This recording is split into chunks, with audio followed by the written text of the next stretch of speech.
एक छोटा सा गांव था, भैरवपुर, जहां रात होते ही सब दरवाजे बंद हो जाते थे, क्योंकि उस गांव की दीवारें जिंदा थी। रात के ठीक 12 बजे रवि अपने कमरे में लेटा था। अचानक ठक ठक ठक आवाज आई, लेकिन दरवाजे से नहीं, दीवार के अंदर से। रवि ने सोचा शायद चूहे होंगे, पर तभी दीवार हल्की सी फूलने लगी, जैसे अंदर कोई सांस ले रहा हो। रवि डरते डरते पास गया, और जैसे ही उसने हाथ लगाया, दीवार नरम थी, जैसे मांस, फ्लैश।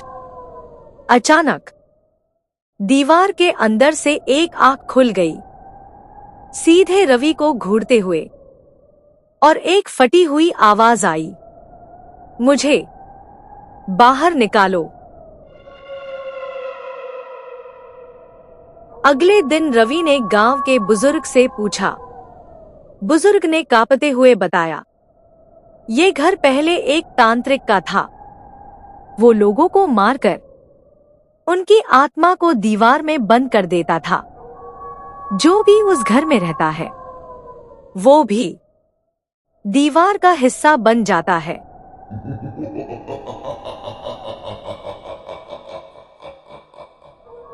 उस रात रवि ने तय किया, मैं यहां से भाग जाऊंगा। पर जैसे ही वो दरवाजे तक पहुंचा, पूरी दीवारें धड़कने लगी। धक धक धक, और हर दीवार से आवाज आने लगी, मत जाओ, हमें छोड़कर मत जाओ।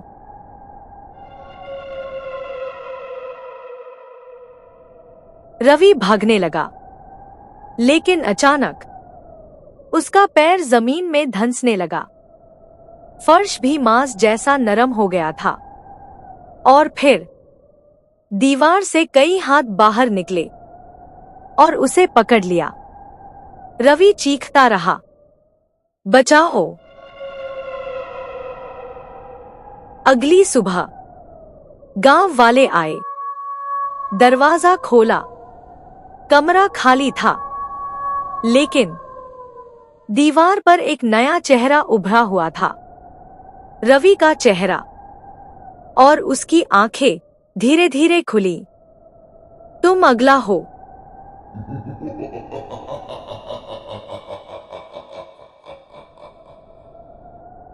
आज भी अगर कोई उस घर के पास जाता है, दीवार से आवाज आती है, दरवाजा मत खोलना, हम अभी भी जिंदा हैं। आज भी भैरवपुर के उस पुराने घर के पास कोई अकेले जाने की हिम्मत नहीं करता।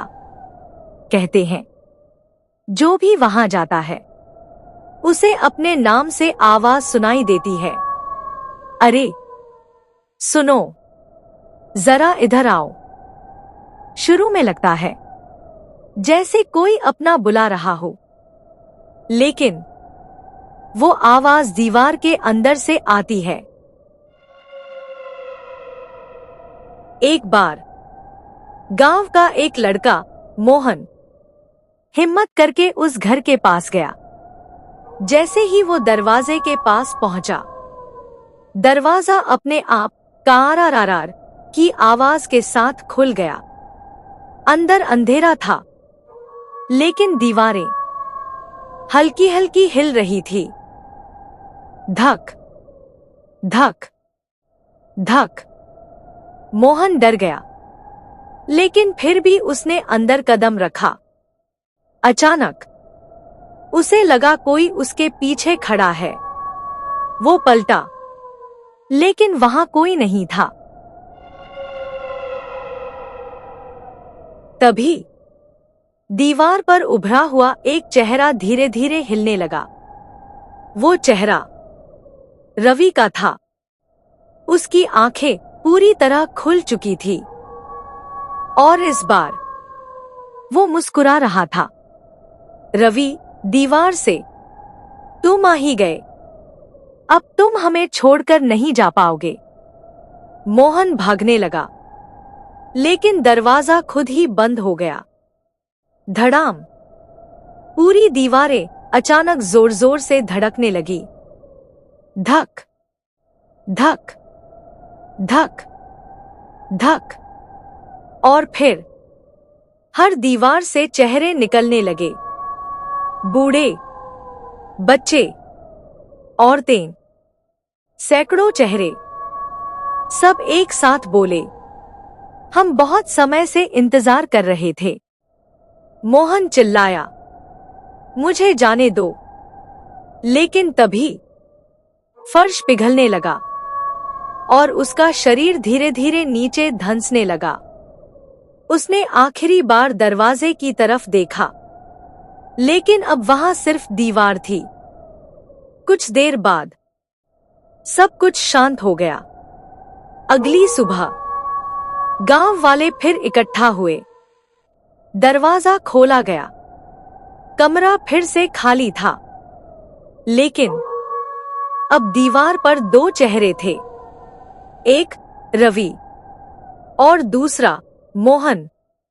दोनों की आंखें धीरे धीरे खुली और इस बार दोनों ने एक साथ कहा, अब तुम आओ। आज भी अगर तुम उस गांव में जाओगे और उस घर के पास खड़े होकर ध्यान से सुनोगे, तुम्हें अपने नाम की आवाज आएगी। और अगर तुमने जवाब दे दिया, तो याद रखना, अगली सुबह दीवार पर जो नया चेहरा दिखेगा, वो तुम्हारा होगा।